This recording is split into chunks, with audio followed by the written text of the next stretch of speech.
What's up, bud? It's Rob. This is Apparel Success. And in this video here, I want to share with you some really deep insights into why people wear clothing. I know that sounds like a really simple concept, but by the end of this video, you're going to understand on a really deep, emotional, and intuitive level why people are buying the things that they buy and why they're wearing the things that they wear. And by understanding this, it's going to really allow you to mold and shape your brand in a way that creates the right triggers from your audience to really want to buy and support your brand. So I'm really excited about it. Here it is.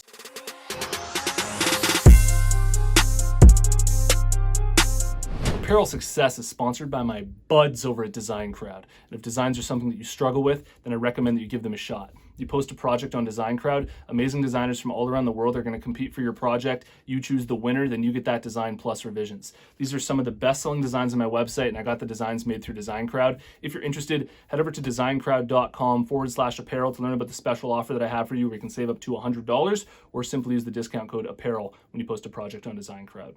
All right, so I've had a massive epiphany lately on why people wear what they wear that I think will really help you understand what a brand is and just help you get better results for your clothing brand.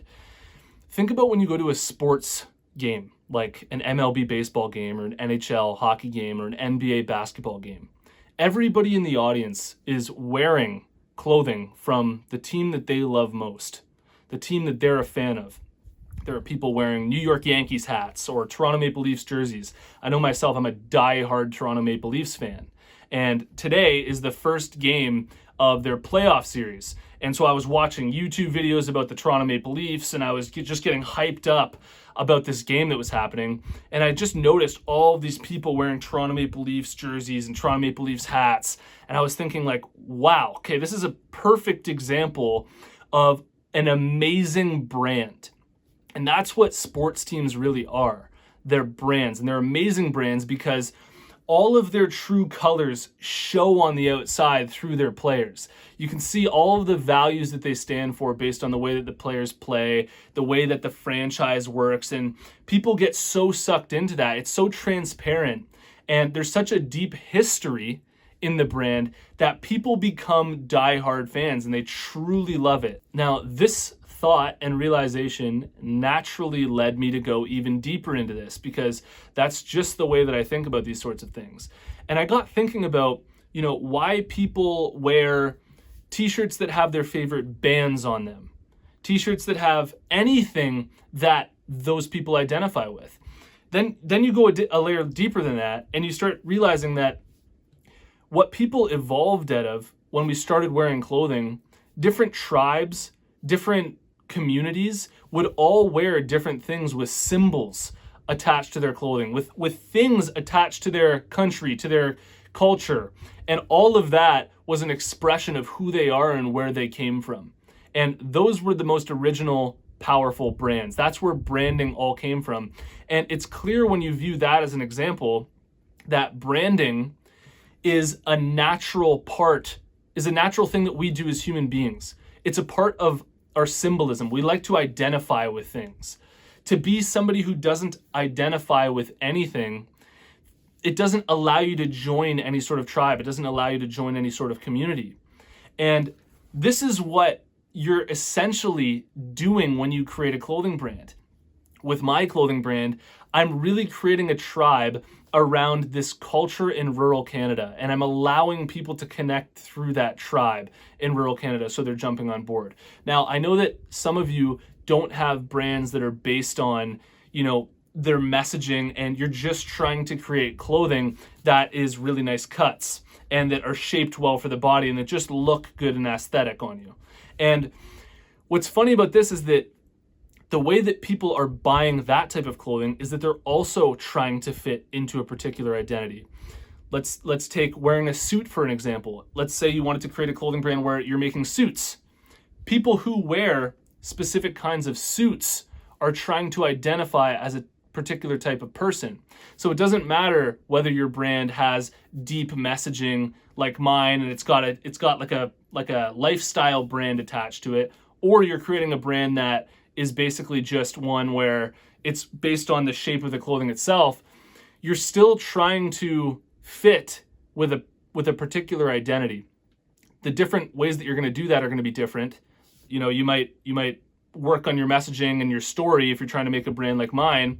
And in the other case, you might focus way more on exactly what people like to look like, what people like to wear in a particular culture, in a particular part of society. So, you know, say you were trying to make suits for high-end lawyers and things like that, high-end professions. You'd look at what they're wearing. You'd look at what they want to identify with. What do they want to look like? What's their identity that they're trying to go for?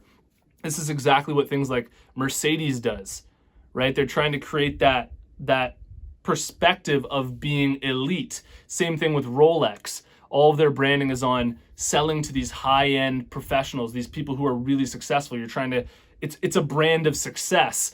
Even though when you hear Rolex, you're not like, oh, well, what does Rolex mean? I'm only going to buy this company if I know what Rolex means. Nobody's doing that because the brand is already established as being one for the highly successful people.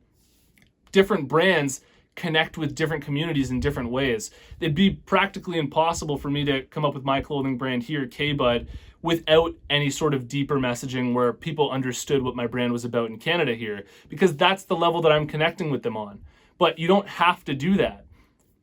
The most important thing is that you're looking at who exactly you are going for, the personality matrix that makes up that person and that group of people, and then thinking about, well, how can I create a brand that is presented in a way where these people are going to value it and be able to identify with it, and it's going to connect perfectly with who they are. So I think that a huge part of what makes a brand successful, including yours, is your transparency, sharing those values, what you stand for, and expressing that, expressing who you're going after, because the only way that you're going to get people to jump on board is if they have some data that they can collect about your brand, and they have something that they can use to understand what your brand's about. And the more that you just leave that on a platter for them, the more that you just present so freely what your brand is about in a clear way, the more people are going to be able to consume that and fall in love with your brand.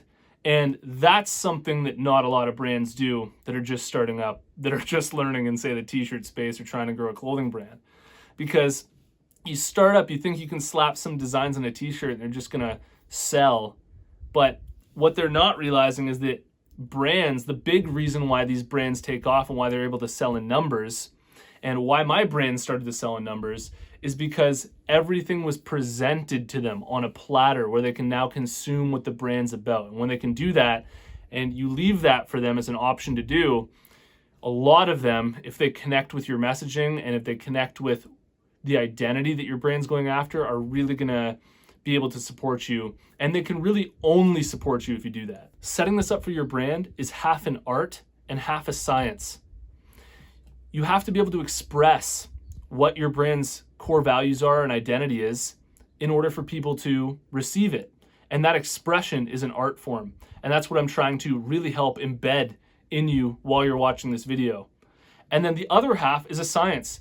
You have to do your research at the same time. How old are they? What do they like to do? What are they interested in?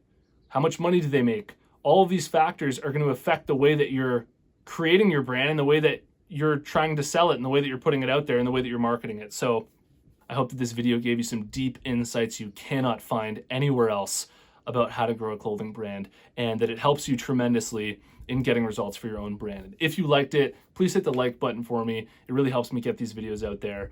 And leave a comment below. Let me know what you think.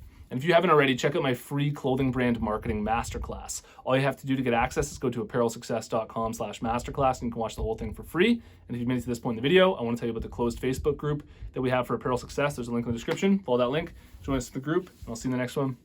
Peace.